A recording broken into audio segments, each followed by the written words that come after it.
Hello friends, ഇന്നത്തെ നമ്മുടെ vlog ഒരു യാത്രാവിശേഷണമാണ്. ബാംഗ്ലൂരിൽ നിന്ന് ഒരു വൺ ഡേ ട്രിപ്പ്, അതും ബേലൂർ, ഹളിബീഡു, ഷെട്ടിഹള്ളി എന്നീ സ്ഥലങ്ങളിലേക്ക്.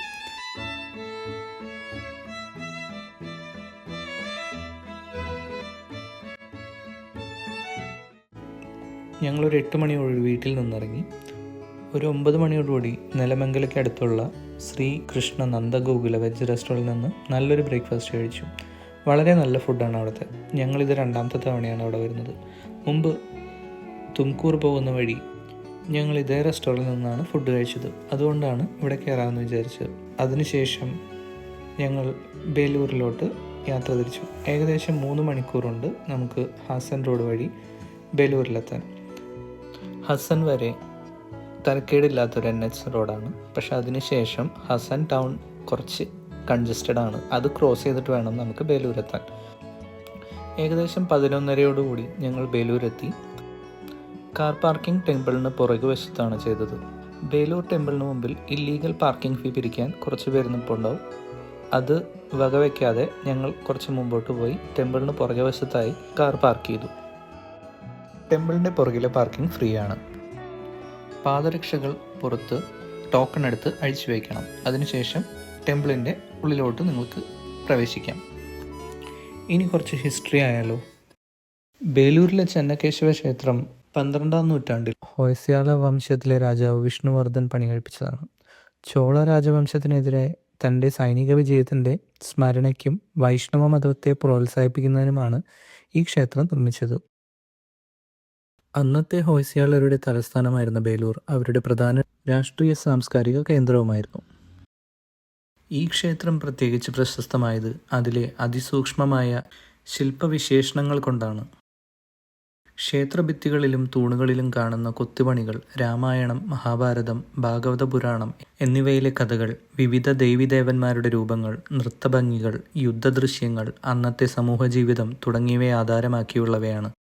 ഈ സമ്പന്നമായ ശില്പകല ഹൊയ്സാല സാമ്രാജ്യത്തിൻ്റെ കലാപ്രൗഢിയും ചരിത്രപരമായ മഹത്വവും തെളിയിക്കുന്ന ഒരു വിലപ്പെട്ട സാക്ഷ്യമായി ഇന്നും നിലകൊള്ളുന്നു. ബേലൂർ ചെന്നകേശവ ക്ഷേത്രം കണ്ടതിന് ശേഷം ബേലൂരിൽ നിന്ന് ഹളിബീഡിലേക്കുള്ള യാത്രയിലായി ഞങ്ങൾ. ഇടയിൽ ഉടുപ്പി ഗ്രാൻഡ് എന്ന ഒരു ഹോട്ടലിൽ നിന്ന് ഭക്ഷണവും കഴിച്ച് ഏകദേശം ഒരു 2 മണി 2:30 ഞങ്ങൾ ഹളിബീഡ് ക്ഷേത്രത്തിലെത്തി. ഈ ക്ഷേത്രവും 12-ാം നൂറ്റാണ്ടിൽ വിഷ്ണുവർദ്ധന രാജാവിൻ്റെ കാലഘട്ടത്തിൽ ആരംഭിച്ച് അദ്ദേഹത്തിൻ്റെ പിൻഗാമികൾ പൂർത്തിയാക്കിയതാണ്. ഹൊയ്സാല സാമ്രാജ്യത്തിൻ്റെ പഴയ തലസ്ഥാനമായിരുന്ന ദ്വാരസമുദ്രം, ഇന്നത്തെ ഹളിബീഡു, അവരുടെ പ്രധാന രാഷ്ട്രീയ സാംസ്കാരിക കേന്ദ്രമായിരുന്നു. ശൈവ വിശ്വാസത്തെ ആധാരമാക്കിയുള്ള ഈ ക്ഷേത്രം ഹൊയ്സാല ഭരണകാലത്തെ ശക്തിയും സമ്പന്നതയും പ്രകടിപ്പിക്കുന്നതാണ്. ബേലൂർ ക്ഷേത്രം പോലെ തന്നെ ഈ ക്ഷേത്രത്തിൻ്റെ മുഴുവൻ ഭിത്തികളിലും അതിശയകരമായ കൊത്തുപണികളാണ്. ദൈവങ്ങൾ, യുദ്ധങ്ങൾ, നൃത്തം, സംഗീതം, കഥകൾ എല്ലാം കല്ലിൽ ജീവനോടെ നിൽക്കുന്നത് പോലെ. ശരിക്കും പറഞ്ഞാൽ ഒരു ഓപ്പൺ മ്യൂസിയമാണ്. ഒരു ചെറിയ വാർണിംഗ്: ക്ഷേത്രത്തിനടുത്ത് ചില അനധികൃത പാർക്കിംഗ് ആളുകൾ ഉണ്ടാവും. അതുകൊണ്ട് വണ്ടികൾ അല്പം അകലെ സുരക്ഷിതമായ സ്ഥലത്ത് പാർക്ക് ചെയ്യുന്നത് നല്ലതാണ്. അതിനുശേഷം ഞങ്ങൾ ഷെട്ടിഹള്ളി ചർച്ചിലേക്ക് പോയി. ഇത് ബ്രിട്ടീഷുകാർ പണിത ഒരു പഴയ ചർച്ചാണ്. ഇപ്പോൾ ഉപേക്ഷിക്കപ്പെട്ട നിലയിലാണ്. ഡാം വന്നതോടെ ഈ പള്ളി വെള്ളത്തിനടിയിൽ മുങ്ങി. വേനൽക്കാലത്ത് വെള്ളം കുറയുമ്പോൾ പള്ളി പുറത്ത് കാണാം. അപ്പോൾ കാണാൻ വളരെ വ്യത്യസ്തവും മനോഹരവുമാണ്. അവിചാരിതമായി ഞങ്ങൾ അവിടെ പോയപ്പോൾ എടുത്ത ഫോട്ടോസും വീഡിയോസും എല്ലാം നഷ്ടമായി. അതുകൊണ്ട് ഞാനിവിടെ നിങ്ങളെ കാണിക്കാൻ മറ്റു യാത്രക്കാർ പോയിട്ടുള്ള ഫോട്ടോസും വീഡിയോസുമാണ് ഇടുന്നത്. ഒരു കാര്യം പറയാം, ഈ ചർച്ചിലേക്കുള്ള റോഡ് വളരെ മോശം അവസ്ഥയിലാണ്. ഗൂഗിൾ മാപ്പിൽ പോലും ചിലപ്പോൾ ശരിയായി കാണിക്കില്ല.